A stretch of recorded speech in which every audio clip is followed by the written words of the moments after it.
बयानबाजी नहीं की है। अगर की हो तो बताएं। इनका वादा था लड़कियों के लिए पहली से लेकर पीएचडी तक मुफ्त शिक्षा दी जाएगी। हर नौकरी के लिए सालाना फीस सिर्फ फार्म के लिए 100 रुपये होगी। लेकिन आज के युवा, गरीब तबके के जो लोग हैं, युवा हैं, बेचारों को 500 1000 रुपये तक के फार्म की फीस देनी पड़ती है। सबसे पहले तो आप सभी साथियों का स्वागत है, अभिनंदन है। आज की जो प्रेस वार्ता रखी गई है, कल जो हमारे किसान कुरुक्षेत्र में जो रोड जाम किया था, धरने पर बैठे थे, एक तो उनके ऊपर जो लाठीचार्ज हुआ है बड़ा निंदनीय है, और खबर आई है कि एक किसान शहीद भी हो गया है। ये किसान अपनी मांगे मंगवाने के लिए बेचारे लाठी खाते हैं और जान देते हैं। इस सरकार ने पिछले जो आंदोलन हुआ था, लगभग 750 किसानों की जान ली है। बड़ी दुख की बात है। और आज की प्रेस कॉन्फ्रेंस करने का मुख्य मुद्दा उचाना हल्का के जो पिछले एक सप्ताह से एक्स लीडर और जो यहाँ के मौके के विधायक हैं, डिप्टी सीएम हैं, इनकी जो बयानबाजी है, उसकी बयानबाजी के बाद हमें प्रेस कॉन्फ्रेंस करने का काम किया है। लगभग एक सप्ताह तक इनकी आपस में बयानबाजी चली है। एक दूसरे पर आरोप प्रत्यारोप लगाए हैं, जो कि बीजेपी और जेजेपी दोनों आपस में गठबंधन के अंदर हैं। हमारे यहां पर भाजपा के प्रभारी विपुल देव जी आए थे। उन्होंने एक बयान दिया था कि भाई यहां से मेरी बहन प्रेमलता जी अगली विधायक होंगी। बड़ी शर्म की बात है, जो डिप्टी सीएम इस सरकार के अंदर जाकर किसानों के साथ, मजदूरों के साथ, उचाना के लोगों के साथ गद्दारी करके गठबंधन किया था, आज वही बीजेपी इसको बाहर फेंकने का काम करेगी। मैं यहां के डिप्टी सीएम से पूछना चाहता हूं, यहां के लोकल विधायक से, आपने बुजुर्गों और विधवा की पेंशन को 5100 रुपए का जो वादा किया था, क्या रहा? 5100 रुपए पेंशन करने की बजाय हजारों बुजुर्गों की पेंशन काटने का आपने काम किया है। दूसरा मुख्य मुद्दा था गांव में शराब के ठेके बंद करने का। मैं पूछना चाहता हूं, आपने तो शराब के ठेके बंद करने का वादा किया था, लेकिन डिप्टी सीएम साहब, आपने तो हर घर में ठेके का खोलने का काम किया है। कर्मचारियों के लिए पुरानी पेंशन, कर्मचारियों के लिए पुरानी पेंशन बहाली की जाएगी, ये वादा था इनका, लेकिन डिप्टी सीएम साहब ने आज तक इस पर कोई भी बयानबाजी नहीं की है। अगर की हो तो बताएं। ये इन्होंने जब विपक्ष में थे, जब बीजेपी सरकार के मुख्यमंत्री को इन्होंने लेटर जारी किया था, भाई पेंशन बहाली की जाए। आपने विपक्ष में होते हुए तो कर दिया, लेकिन आपकी जुबान, आपका पेन आज क्यों नहीं चलता पेंशन बहाली के लिए? बड़े शर्म की बात है। इनका वादा था हर गांव को आरओ वाटर से पानी दिया जाएगा। क्या आरओ का वाटर सभी गांव में चला गया? फिर इनका वादा था लड़कियों के लिए पहली से लेकर पीएचडी तक मुफ्त शिक्षा दी जाएगी। हमें तो लोग बताते हैं कि भाई हजारों लाखों रुपए बच्चों को एडमिशन के लिए डोनेट करने पड़ते हैं। शिक्षित बेरोजगार युवाओं को 11,000 रुपये देने का काम करेंगे।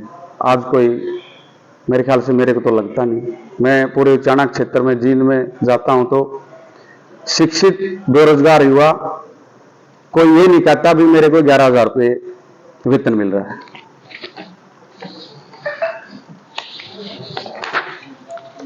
हर नौकरी के लिए सालाना फीस सिर्फ फार्म के लिए 100 रुपये होगी, लेकिन आज के युवा, गरीब तबके के जो लोग हैं, युवा हैं, बेचारों को 500-500, 1,000 रुपये तक के फार्म की फीस देनी पड़ती है। ग्रामीण क्षेत्र में युवाओं को नौकरी के लिए 10% की छूट कहां है डिप्टी सीएम साहब? हम पूछना चाहते हैं। आप तो बड़े वादे करते थे उचाना के अंदर, आपने तो उचाना का युवाओं को ठगने का काम किया है। आपने तो उनको ऊपर डाका डाला है। एक युवा कहता था भाई मैं युवा हूं, युवाओं का दर्द समझता हूं, लेकिन आपने तो उनको ठगने का काम किया है।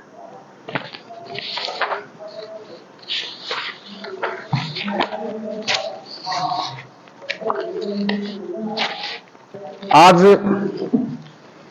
हम पूछना चाहते हैं यहां के सांसद बृजेंद्र सिंह से, आपके परिवार को लगभग 50 साल हो गए राजनीति करते, क्या आपने कोई उचाना के अंदर स्टेडियम बनवाया है?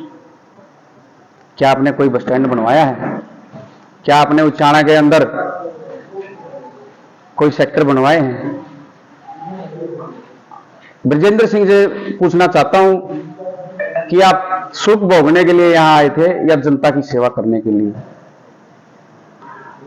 बृजेंद्र सिंह का नाम तो जानते हैं लोग, लेकिन उचाना के हल्का के लोग शक्ल से नहीं पहचान पाएंगे। और क्या कहते हैं ये लोग, भाई मैं लड़ूंगा चुनाव, मैं लड़ूंगा। जिसके पेट में दर्द है, जिसके दिमाग में दर्द है, अब की बार उचाना के लोग उनका इलाज करने का काम करेंगे। और मैं इनसे पूछना चाहता हूं, इतना बड़ा विश्वासघात आपने क्यों किया उचाना के लोगों के साथ?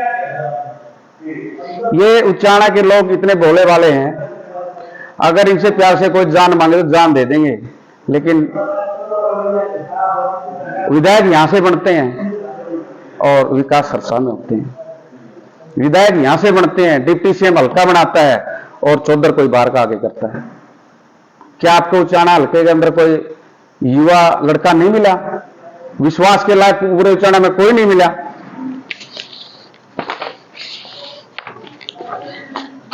और मैं एक बात और बताना चाहता हूं आप लोगों को, ये क्या कहते हैं भाई मैं जीतूंगा, मैं जीतूंगा। मैं तो इनकी यही जीत मानूंगा, इनके गांव में जेट बन जाए और गांव में लोगों के लठों से बच जाएं। इनकी सिर्फ यही जीत होगी, अन्यथा कोई जीत नहीं होगी। आज उचाना हल्का सक्षम है, आज उचाना का युवा जाग चुका है, आज उचाना का हर नागरिक जाग चुका है। आज उचाना अपने आप में प्रतिनिधि करने में सक्षम है। जो बाहर के लोग आए हुए हैं, जो बड़े लोग हैं, जो 50 साल से राजनीति करते चले हुए हैं, उन्होंने कुछ नहीं किया। आज उचाना का युवा, उचाना के लोग खुद अपने बीच से निकालेंगे किसी साथी को और उसको जिताने का काम करेंगे। रही बात किसान आंदोलन की,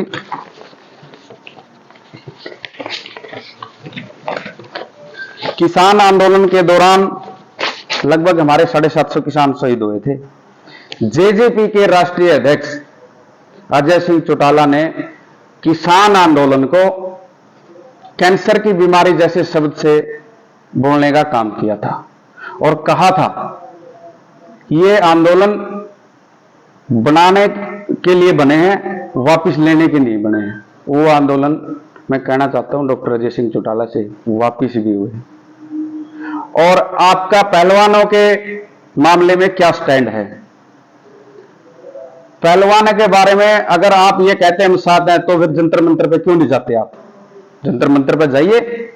आप बीजेपी की सरकार में डिप्टी सीएम है, आपका हिस्सा है, ऊपर भी सेंटर में भी बीजेपी की सरकार है, क्यों आप इनकी मुखालफत क्यों नहीं करते? प्रेशर क्यों नहीं करते? मेरे को तो ऐसा लगता है आज डिप्टी सीएम चौटाला को बाहर का रास्ता दिखा दिया गया है। और जब बाहर का रास्ता दिखाएंगे ना इसके ऊपर इतने मुकदमे होंगे, इसको समझ में नहीं आएगी। इसने युवाओं के साथ विश्वासघात किया है।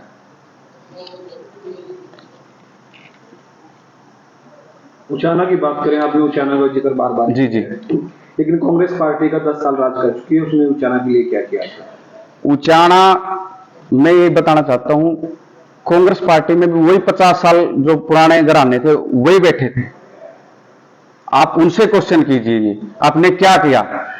उचाना के लोगों ने तो उनको केंद्रीय मंत्री बना दिया, वित्त मंत्री बना दिया, और रही बात उनकी पत्नी को विधायक बना दिया, उनके बेटे को सांसद बना दिया। आप उनसे पूछिए सवाल, हमसे नहीं।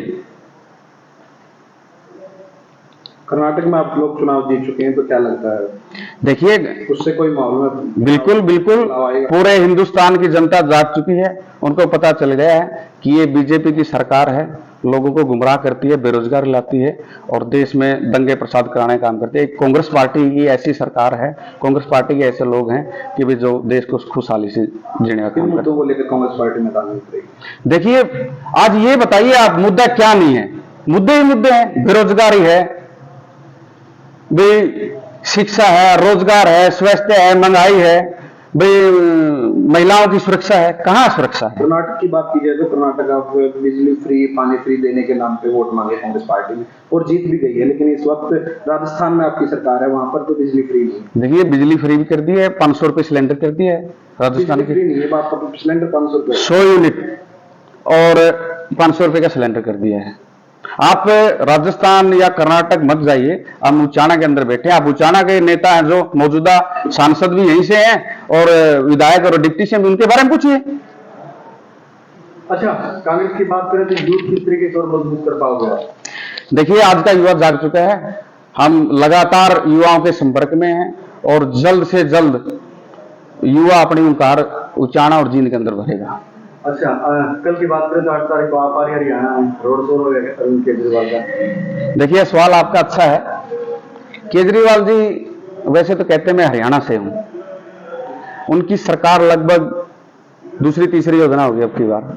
हरियाणा के युवाओं के लिए उन्होंने क्या प्रावधान दिया है, क्या रास्ते खोले हैं, कमाल कर दिया। ये जींद है ना, लोगों को तब याद आता है जब चुनाव नजदीक हो। इसलिए तो चौधरी वीरेंद्र सिंह और डिप्टी सीएम आपस में नूरा कुश्ती चली उनके बीच में। अब कैसे याद आ गई उनको? किसान बेचारे टोल पे बैठे थे, आया कोई नेता? उचाना के युवाओं ने कमान संभाली थी, तब जाके ये बात बनी थी। तो आपको क्या लगता है, युवा को आ गया नशीब? बिल्कुल, लेकिन ऐसे युवा को आगे नहीं आना चाहिए जैसे डिप्टी सीएम आए थे। 300 किलोमीटर से आगे कितना मान सम्मान रखा था युवाओं ने उनका, लेकिन बड़ा आज के युवा बड़े गुस्से में हैं। क्या कसूर था उन महिलाओं का जो छात्रगांव से आई थी अपनी पानी की समस्या लेके? उनको 4-5 घंटे थाने के अंदर बिठा दिया। बड़ी शर्म की बात है, उन महिलाओं ने अपने हाथों से इसके सर को परोसा था, खाना खिलाने का काम किया था, पलकों पे बिठाने का काम किया था। वाह डिप्टी सीएम साहब, आप वैसे तो कहते हैं यंग हम, लेकिन आपका खून क्यों नहीं खोलता? ऐसी बात हमारे लोगों के साथ होती है तो बड़े दुख की बात है, और आने वाले समय में पता भी चल जाएगा। मैं तो ब्रिजेंद्र सिंह से पूछना चाहता हूं, आपको बड़ी याद आ गई अब पहलवानों की? क्यों आ गई आप? क्यों चुनाव नजदीक आ गए? आप ये बताइए आपने किया क्या है? ये गली सड़क बनाने का काम जिला परिषद सदस्य सरपंच का होता है, न कि डिप्टी सीएम का काम क्या होता है? युवाओं के लिए रोजगार के स्रोत खोलने का, कोई फैक्ट्री लगाने का, कोई बड़ा प्रोजेक्ट लाने का। कहता भी मैंने इतनी गलियां बना दी, तूने क्या बना दी? सरकार के रेगुलर काम है। और मैं तो यही कहना चाहूंगा आखिर में कि अब की बार उचाना का युवा जाग चुका है, उचाना के लोग जाग चुके हैं। मेरा विश्वास है कि उचाना की जनता अपने और अपने बच्चों के लिए जागेगी और अपने के बीच को आदमी को चुनेगी। कांग्रेस पार्टी से किस प्रत्याशी को मांगता है? देखिए सभी अपनी दौड़ में हैं। जो चौधरी भूपेंद्र सिंह हुड्डा, कांग्रेस पार्टी, उदयभान जी, दीपेंद्र सिंह हुड्डा जी जिसको आशीर्वाद देंगे वो पार्टी में नोक-झोंक की है। देखिए वो बड़े लीडरशिप की बात है। मैं तो मानता हूं कि कहीं नोक-झोंक नहीं चली हुई है, सब मामला ठीक है।